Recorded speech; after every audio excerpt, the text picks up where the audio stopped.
Oh, Sandra, good morning to you. Everybody, this is Sandra Flach from New York. She has become a friend of mine in the FASD world, and I'm so excited to have you on Living with FASD. Welcome. Thank you. Thank you so much, Patty. It's an honor to be here. Yeah, let's we have something else in common besides both being in the family of FASD podcasters. We are both certified facilitators of FASCETS Neurobehavioral Model. Tell me what drew you into into the world of FASCETS and the neurobehavioral way of looking at behavior. Desperation, probably. That's candid. Yeah. So my husband and I are parents of 8 kiddos, 5 through adoption. And our youngest 2 are now teenagers, but they came to us when they were little. And they are both diagnosed with fetal alcohol syndrome. So they were diagnosed, I think they were 6 and 8 when they got their diagnoses. And it was basically, here's your diagnosis, maybe focus on life skills, have a nice day. There were no resources, we didn't have anything. So we didn't know what we really didn't know. Now, I did do that thing that we all do. I went to my computer when I got home and Googled fetal alcohol syndrome. And this was enough years ago to where the information was scary. Like, so I just shut my computer and decided that's not going to happen to us. Right. And we were learning about trauma and the impacts of trauma and the importance of connection. And we were doing trust-based relational intervention. We were doing those things. I'm a TBRI practitioner too. Yeah. So we didn't become practitioners, but we went the Empowered to Connect route, which is for the foster and adoptive. Faith-based version of it. Yeah. So we were applying all of those principles and they were working. Like we had connection, we had attachment, we disarmed fear, like we did all of the things. And while it was still hard and challenging, that seemed to be working well enough for us to survive. And then they became teenagers and, the train goes off the tracks because that's a whole new thing. And I was trying to figure out, is this because they're teenagers? Is this because of the trauma? Is this because of that thing that we don't really know enough about, the fetal alcohol syndrome? And the answer probably is yes to all of those things. All of them. Yeah, I get that question all the time. How do I know if it's brain or how do I know if it's just adolescence? Right. And it's both, right? Yeah. Yeah. So that's when I decided I'm going to take a deep dive into FASD. And I started listening to the podcast, right? Natalie Vecchione's FASD Hope, Jeff Noble's podcast. I started checking out the websites, Proof Alliance, FASD United, FASCETS, found out about the FASCETS Neurobehavioral Model and I did the 18-hour workshop. And the more I learned, the more I realized, oh my goodness, every foster and adoptive and kinship caregiver needs to understand FASD because most likely that's driving the behaviors that they're dealing with at home. But they don't know because, it's hard to get a diagnosis. They're undiagnosed, they're misdiagnosed. So on my podcast, which are, my listener base is primarily adoptive and foster parents, I started talking about FASD more and more and just they were going on the journey of discovery with me. And the more I learned, the more I talked about it because I have become very passionate with every foster and adoptive parent needs to know about this. They need to understand it. They need to be FASD informed and equipped. So then I jumped into becoming a facilitator of the FASCETS Neurobehavioral Model because not only did I want to help my own kids at home, but I wanted to help the families that were reaching out to me and wanting to know, help, what do I do? Yeah. And I have a similar passion, right? I was introduced to Eileen Devine, who's on the board of FASCETS, and I brought her into the agency I was working for at the time. And they let me be the MC for the 3-part training simply because I had found her, which was cool. In fact, I was laughing the other day. I got a Facebook memory that I was so stressed out about having to go on stage and perform, right, that morning, that I dreamt that I had overslept and shown up in front of a live audience in my nightgown. People joke about dreams like that, but I guess they really do happen. Yeah. But I was so, she lit a fire within me, and I'm like, where can I learn more? And, she teaches a postgraduate certification program up in Portland, University of Oregon, I think. I can never remember with the FASCETS crowd who all lives in Portland and who all lives in Seattle. Yeah. I can't remember if she's Portland or Seattle. I think she's Portland. And I was like, oh yeah, I'm all for that. I'm going to do it. I'm going to do it. But they only accept social workers from Washington and Oregon. It's like, oh. So it's like, where else can I learn? Because I was ready for the deep dive. Yeah. And so she's the one that introduced me to the FASCETS organization. And it's just, I hit the floor running, and I've been running with it ever since.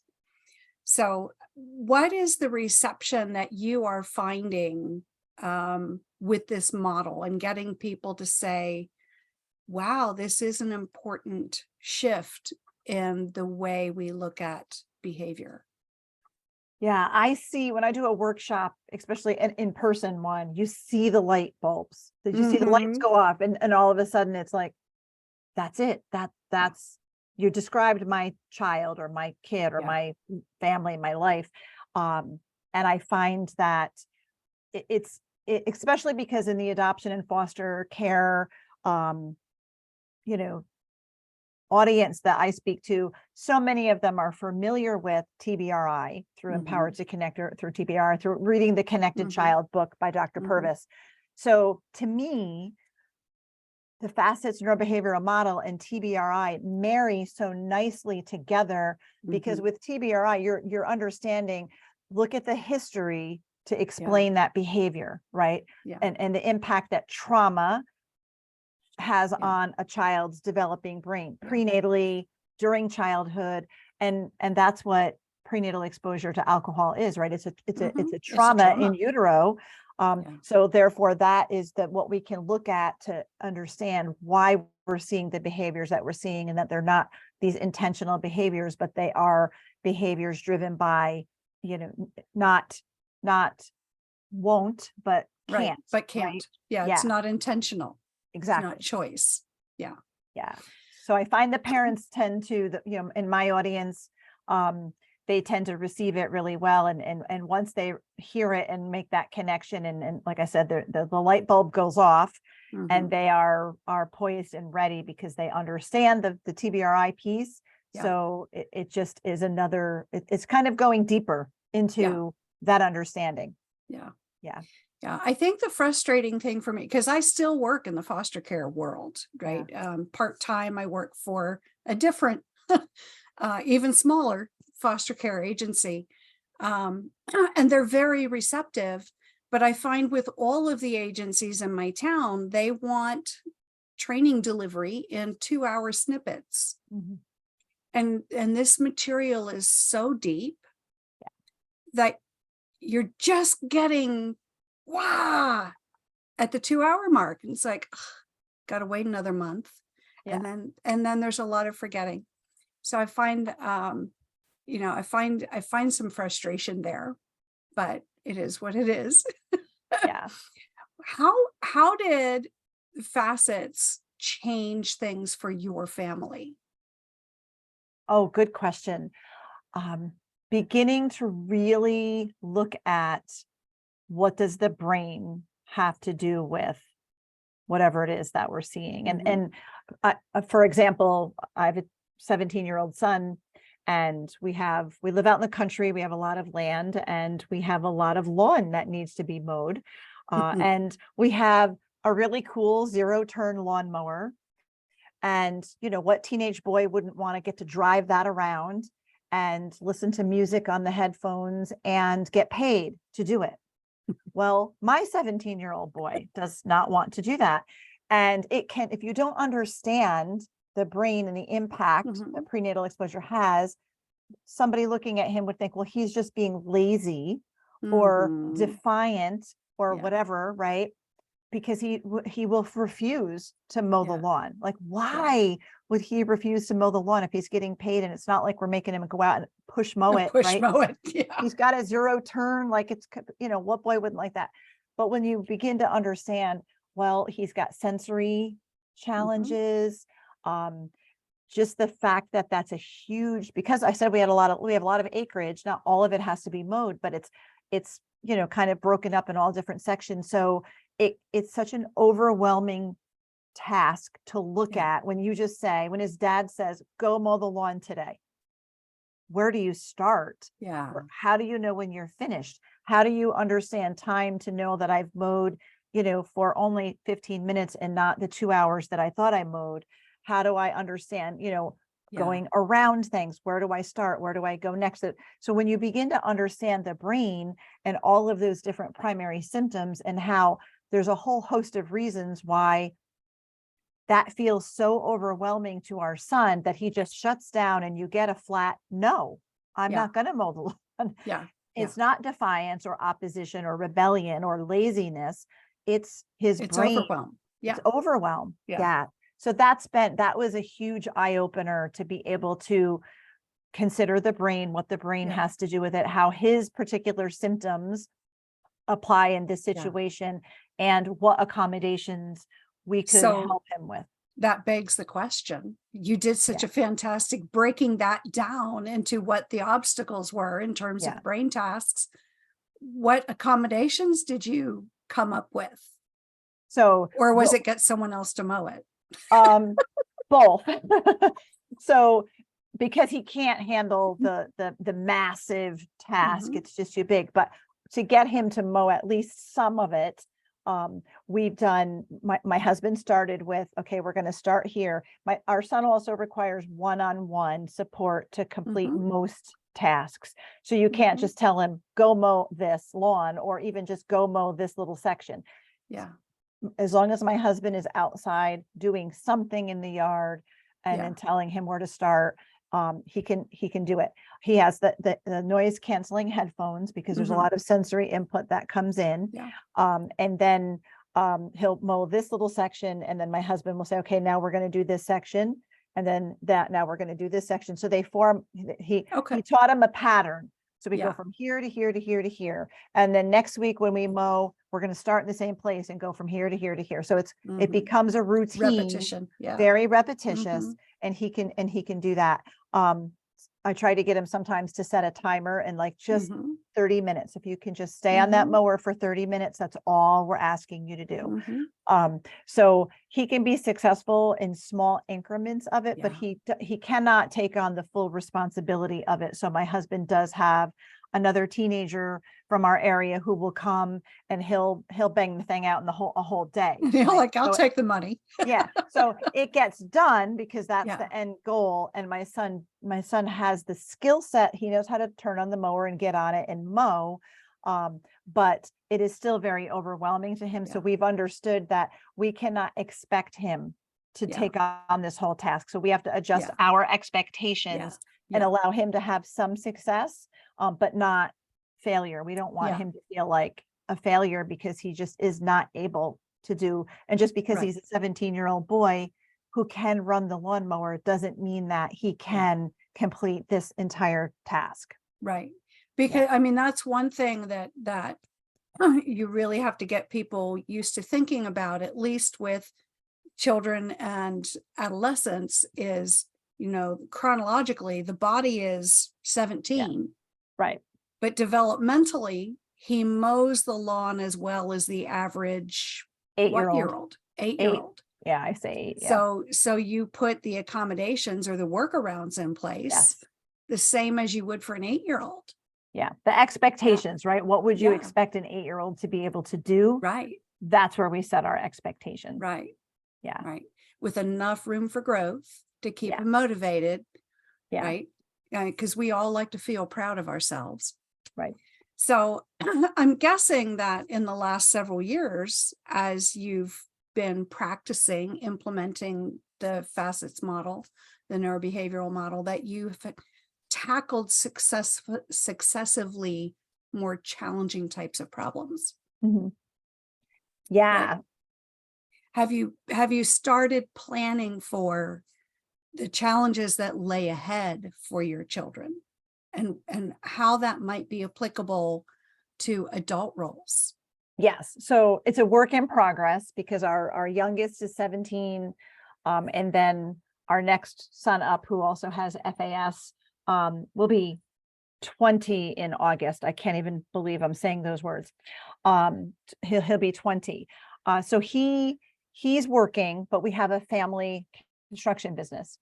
So he is very, the 19-year-old is, some of his strengths are he's very mechanical, very hands-on, loves to build, loved Legos when he was little. He's very social. So sometimes my I have older biological kids, his older brother who's in charge will send him for parts, and my son has no problem because he can drive. He is able to drive.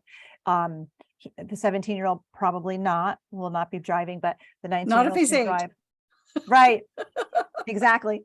But the 19-year-old can drive, so he can run for parts. He can call and order parts. He has no problem talking with people. But to work a full-time day, a full-time 8-hour day is exhausting, because not only is his brain on duty, his body is, because of malnutrition and some other things going on. And I suspect prenatal exposure happening when his spinal column was being developed. When we adopted him at age 3, he has severe scoliosis. So his spine was growing like a corkscrew, and the more he grew, the more it twisted. So he's had multiple surgeries, but it affected his rib cage. It affected the size of one of his lungs, and it affected his height. So he's all of 5 foot, maybe 90 pounds soaking wet, even though he's going to be 20 years old. So physically and also cognitively, it's very exhausting for him to work an 8-hour day. He'll work it, but he'll come home and almost always take a nap. And he also has a hard time getting up on time for work in the morning, which for him starts at 7 a.m. So if he has a hard time getting up, he might go in a half an hour or an hour later, but he'll stay a half an hour or an hour later. So we understand that that's just physically what he needs. What he needs.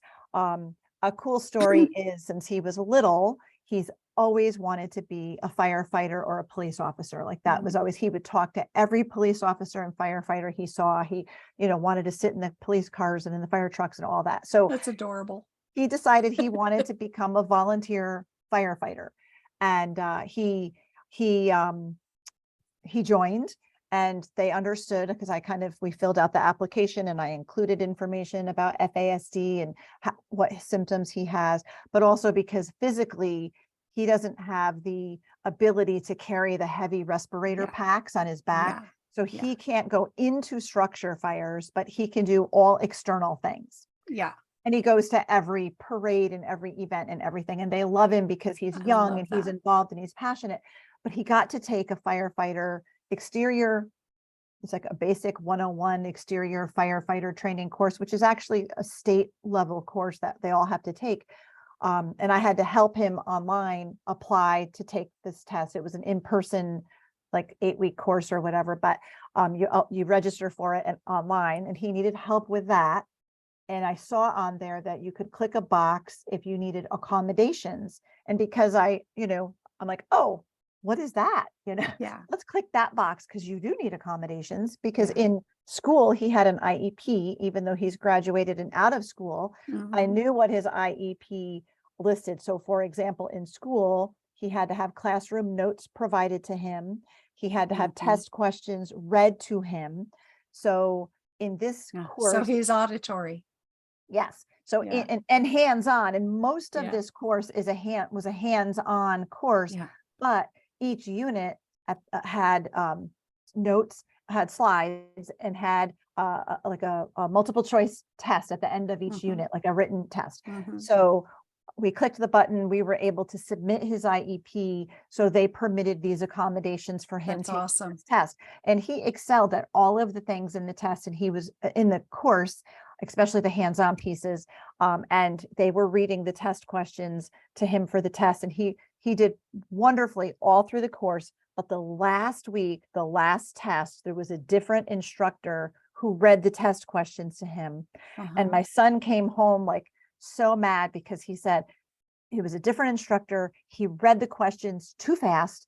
And he was on to the next question before I could figure out what my answer was supposed to be. And so Yeah. he didn't pass that test. Processing delays. Exactly. Yeah. And but he advocated for himself and he told the instructor, I didn't pass this because you read the questions and the answer choices too fast. So Yeah. they allowed him to take it over the following week.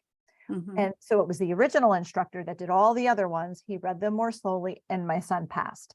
So, Yay! yay! So understanding that just because our kiddos graduate from high school or homeschool or whatever amount of education they get, doesn't mean that FASD disappears, doesn't mean that their symptoms Yes. disappear. It will carry over on Yeah. the job or on whatever Yeah. else they do into adulthood. They're always going to need some kind of accommodation. Yeah. So that was a big eye opener for us and a huge win because he advocated for himself and understood he needed those. For our other son, we're looking for programs. Now I live in New York State, so he just qualified for a program here. It's through the state. It's the Office for Persons with Developmental Disability. So he'll Mhm. have lifelong supports and services. He could have a job coach. He can have a person who will help him out in the community and so on. So preparing for the future, knowing that they're always going to need some type Yeah. of support. Some of them, our one son will probably be able to live somewhat independently, but always with someone helping him with managing money and things like that. Mhm. Our Mhm. younger son will probably need more support, even whether it be a group type of a home or roommates or something, Mhm. because he won't really be able to do Yeah. complete independence. But Yeah. setting them up for success by understanding their symptoms and what Mhm. supports work best, and then working to try to make sure that they have those lined up. Yeah. Yeah. That's awesome. And I really was chuckling inside when you were talking about um although it's not a funny subject matter. So there is context to my chuckle. When you were talking about the curvature and the twisting of his spine. Yeah. I could not help but think of a statement that CJ Lutke had made in our conversation that you'll read about when you read my book, talking about her legs Hmm. and the particular challenges there. And you'll have to circle back to me and let me know, but I'm betting you're going to laugh out loud. I'll check it out, let you know. Oh my goodness. So, how, for the families that you work with, okay, your company, tell me a little bit about your company. Who do you serve? What do you do? Oh, yeah, thank you for asking. So our nonprofit is Justice for Orphans, or Mhm. JFO, we shorten it to. And we are all about wanting to see children thrive. And that could be biological families who are struggling. Mhm. They're in crisis. Kids are teetering on the brink of entering foster care. We have a program called Care Portal, which we connect with local child welfare agencies, county agencies. So like the folks that are called, like CPS is called, right? Yeah. When it's a matter of, and a majority of the time it is, when it's a matter of things that are because of poverty, because of just lack in the home of resources. We don't want to see kids go into foster care when there could be items provided to stabilize a family, Yeah. because that's best for kids, right? To be able to stay home with their family of origin. And and be successful there. So our program provides tangible needs that will help stabilize the family. So it could be a bed for a child, or a car seat, or a crib, or a kitchen table and 4 chairs so a family can sit together and have a meal, those kinds of things. So we're helping do a lot of family preservation. But also we do a lot of through our podcast, which is the Adoption and Foster Care Journey podcast. We offer a lot of inspiration and encouragement for those who are fostering and adopting, because we understand trauma and the impacts of trauma, prenatal exposure, just the challenges that every foster and adoptive parent faces along the journey. So we speak to that and encourage them there. We offer training now. As we mentioned, I'm a certified facilitator of the FASCETS Neurobehavioral Model. So I offer workshops online and in person. Natalie Vecchione and I started a support group for caregivers of people with FASD. So that is the, we combined I've been your guest there. Yes, we've combined our 2 podcast names. So it's Hope for the FASD Journey. And that's been a wonderful, it's growing. We've had new members, a bunch of new members added recently. So it's a faith-based group of parents who are on this same journey. Our kids are range from littles to bigs, and we just encourage one another and, kind of strategize and come up with, Natalie Vecchione is this resource guru. If you need a resource for something, she knows where it is, right? I call her the FASD concierge. Yes. Because she knows everybody and everything. Yeah. So she's able to speak to that, as well as some of our other members. We have Deb Raymond in our group and others. So that's been a great group. So we provide support that way as well. Just lots of things that help. Really, the child is always at the center of everything we do, whether it's preserving families or helping to stabilize and support adoptive and foster and kinship caregivers. So one of the things that I have really struggled with in terms of being a foster care and adoption social worker is the lack of training, first of all, on being not so much trauma informed, but brain informed. Exactly. Right? With TBRI, it's fantastic in terms of the relational aspects and being able to create felt safety, because without felt safety, there's no learning, there's no nothing. Right. And they talk a lot about brain, but I felt like they just don't go far enough. Exactly. Right? But the program that I worked at for almost 22 years, they had an adult like a non-minor dependent program, right? The 18 to 21-year-olds who aren't ready to launch on their own. And, and I never worked in that program, but, all of us would share switching off being on call week by week. And most of the social workers would be so frustrated. Like, I can't believe they called me at 2:00 in the morning for a ride. Or they called me because they lost their apartment key again. But knowing this, dysmaturity that we have 9 and 10-year-olds in an 18-year-old body. Yeah. In a 20-year-old body. The problems that they were calling for help with are so typical for that younger age. Yeah. Right. And so there's so much training that needs to be done, not only with the parents, but also with the staff. We look at all the statistics around kids who they flail around once they hit 18 and they age out of the system. Those that aren't fortunate enough to get into a transitional age youth program, they flounder. And, just unspeakable outcomes that you don't even want to think about. Right. And it's so sad and so needless that, because every foster parent I know of is aware of the fact that emotionally the child might be half their age, but none of them are told, well, what does that mean in practical terms? Right. What do you do with that information? No one's told that they have to adjust their expectations of that Right. child, right? And that's a And huge part of it. yeah, Yeah. and no one's told when realistically that might level out, right? So, I mean, it was years after I started into this FASD journey that I was like, oh, in the mid-30s, pretty much everyone is caught up.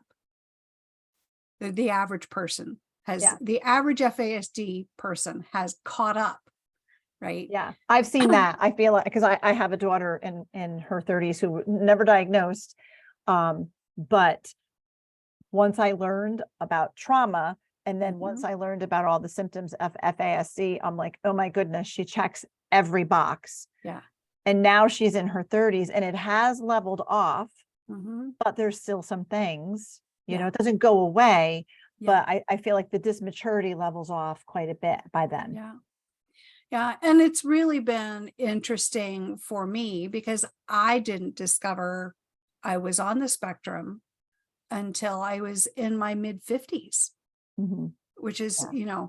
well after that catching up point. But it's really been quite the revelation to all of a sudden have a pair of glasses with accurate lenses on, as I look back, and all of a sudden things make sense Mhm. in a way they never did before. I used to Yeah. try and blame struggles on my diabetes or on the fact that my parents have been divorced, this, that, or the other thing. But the FASD really ticks those boxes off in a way Yeah. that is so much more logical. Yeah. Yeah. It makes a lot of sense once you have that information to Mhm. fill in, right? Mhm. And then I feel like it's very liberating because then we're like, okay, this is what we're wrestling with. Yeah. It's not, I felt that way when I discovered, I was actually Dr. Karen Purvis in one of the Empowered to Connect conferences, and my boys were young still, but they had gotten their diagnosis, but I still didn't know hardly anything about FASD. But I remember Dr. Purvis in this one conference saying, if you have a child who was prenatally exposed to alcohol, you have a child with brain damage. Now that's a harsh way of putting it, but at that time, it wasn't offensive to me. It was like, oh, so this isn't me and my child.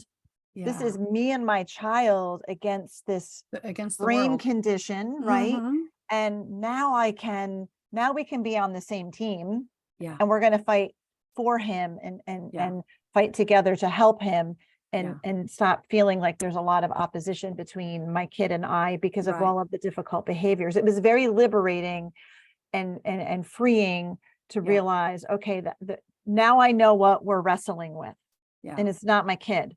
And it sounds like you've really started to prepare your children to have that appreciation for their own challenges. I'm going back to that test that your son had to take, being able to advocate for himself. This is what I need. And, when you read the questions that fast, you were not abiding fully by the accommodation that's in place. You kind of sort of did it, but not really. Right. And that's something that we struggle with, those of us as adults. There's so many people out there that still don't know. Because I wasn't diagnosed till my mid-50s. And I know many other people in the FASD circles who were around that same age when they figured it out. 50, 56, and that's really, who my podcast is for. That's who my book is for people who never really landed squarely on why have I had these challenges? What's wrong with me? Right.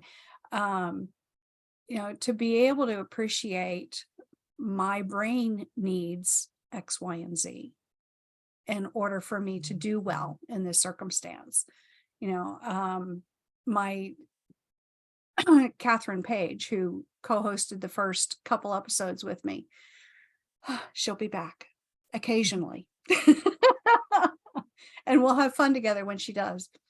But she had said at one point that one of the greatest accommodations is to know not only what your strengths are, but where you don't belong. Yeah. Right. And for her, that's working directly with children, because she's just, her brain doesn't do kids. Yeah. And so she only deals with the adults. And, I got to say, I'm the same way. I've worked for a quarter century in child welfare. I'm not a kid person. Yeah. I'm a parent person. Yeah. And that's another reason why looking at each individual's strengths, because along with what you're saying, I said my older son, hands-on, loved Legos, loves to build things. He flips golf carts. Well, he doesn't flip them over. He buys like old rickety golf carts and like house flipping. Yeah, he rehabs them. He flips them like a house, and he knows how to do the electrical and the batteries and the tires and like all of the things, the body work. And then he turns around and sells them. Yeah. My younger son hated Legos, hated doing anything involving hands-on anything. And so although we have a family construction business and it's a wonderful accommodation to think, well, he'll always have employment because he can work in this, business, yet, and he's physically strong, he's built like an athlete, he's not hands-on. The construction site is not a good place for him. However, he loves to go into our business office and hang out with the secretary and learn some clerical skills, because it's a quieter environment. It's less people. It's more contained. He likes, and it's more predictable. Yes. There's a routine to paperwork. Yes. So that's where he fits best. Even though looking at him, you would think clearly he's cut out for construction work, give him a jackhammer and let him go at it or whatever. That's not a good fit. He's not regulated in that environment. He's very overwhelmed in that environment. It is less predictable because every day is different depending on what the job is. Whereas the quiet, slower paced office environment with less people is, and more predictable, is a better environment for him. So you have to know where, what works and what doesn't, and go where, follow the strengths. Yeah. And we can see our kiddos, or as adults, we can thrive better when we're operating in our strengths. Yeah. And, years ago, there was I mean, I'm talking years ago, like back in the 70s. The olden days. Right. There was a book that was in the like job training circuit, right? Called What Color is Your Parachute? And and it was great, a great approach to finding that match between who you're cut out to be and how to make money at it. Yeah. Right. Which really is the difference between a vocation and an avocation, right? When you have an avocation, I mean, you have that passion and that drive, and it's not a job anymore. Right. Right.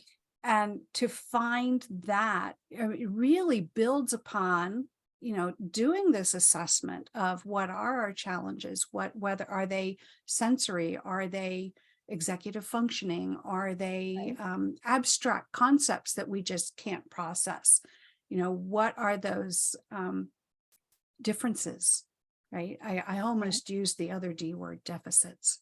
Bad word.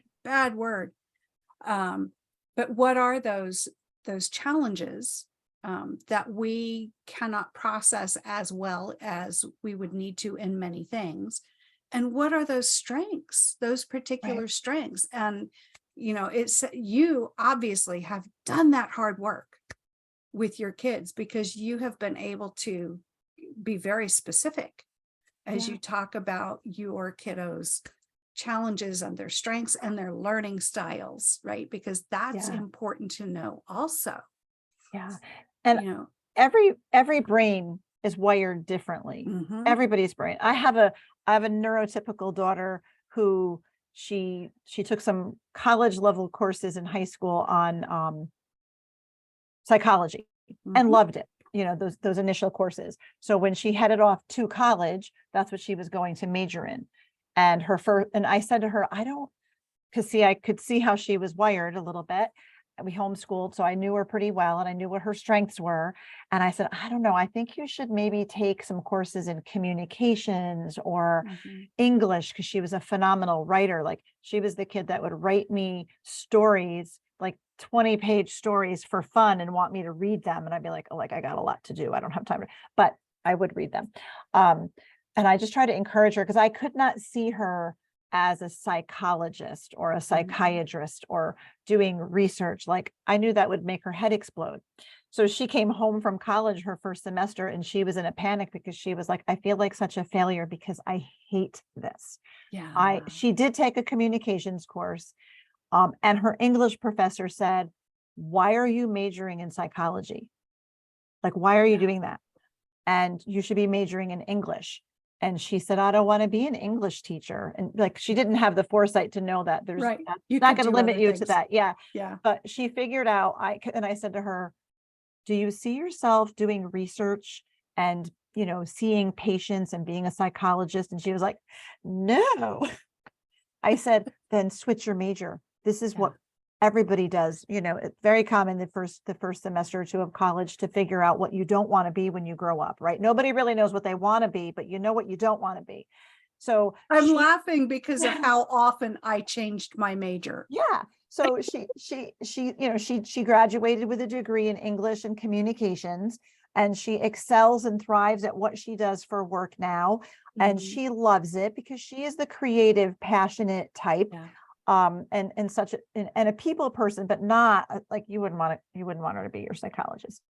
So, and she was my neurotypical kid, but I could tell she was not wired for that, and she would be miserable there. But she had to take some of those classes in research and, I don't know, all the technical classes that she was taking. I can't even think of them all, but she hated it. And I said, get out. That's, this is what you're supposed to do, is figure out what doesn't fit. And it's this, and so everybody's brain is wired differently, and everybody has strengths and things that they're good at. And I love the fact that FASCETS uses strengths as one of the primary characteristics, because when we can figure out those, we can really help our kids, and young adults and adults to thrive in those areas. Yeah. And what color is your parachute takes that premise to the level of what are the things that you enjoy doing? Yeah. And how can you get paid to do that? Yeah. Yeah. Yeah. So, I mean, college is not the right track for everybody. No. In fact, my daughter, I mentioned that I have an older adopted daughter who, she was a relative. She came to us when she was 8 years old, and we didn't know anything about trauma at the time. We didn't know anything about FASD. We wouldn't have suspected, prenatal alcohol exposure or any of those things. But and college wasn't a good fit for her. She, she tried community college. It wasn't a good fit, but where she thrives is with elderly people. She has such compassion and love for the elderly. So out of high school, she was working in a nursing home and loved it. And it was also because now everything that I know about FASD, she checks all of those boxes for all of the primary and some secondary symptoms. But it was a routine, right? Because when you're working in a nursing home, the patients get up at a certain time and they have to get dressed and they have to eat. And like, there's a whole rhythm to the day. Yeah. It's entertaining because you never know what the residents are going to do or say, but yet she would come home and tell these stories about these residents that she truly loved, and she thrived there. So college wasn't a good fit, but she was thriving where she got plugged in the nursing home scene and loves that. Well, I hate to cut our talk short. I know we could talk forever. We could. Yeah. And in fact, I think, don't I have to come on your podcast again soon? I'm sure we could book it. We need to figure that out. Yes, we will. But this has been, I think, a great discussion. And you're the guinea pig for living with FASD going up on YouTube. So you're going to be the first episode that people can watch and not just listen to. So, so thank you for this candid conversation. Yes. Thank you, Patty, for the And- opportunity. Yeah. So we will lock arms as fellow facilitators. Yes, we'll do. Yeah. We should do a training together sometime. Yes, I'd love that. We would have a lot of fun bouncing off one another, I think. We would. Yep. Yeah. All right. Well, thank you again for coming on Living with FASD. Thanks, Patty.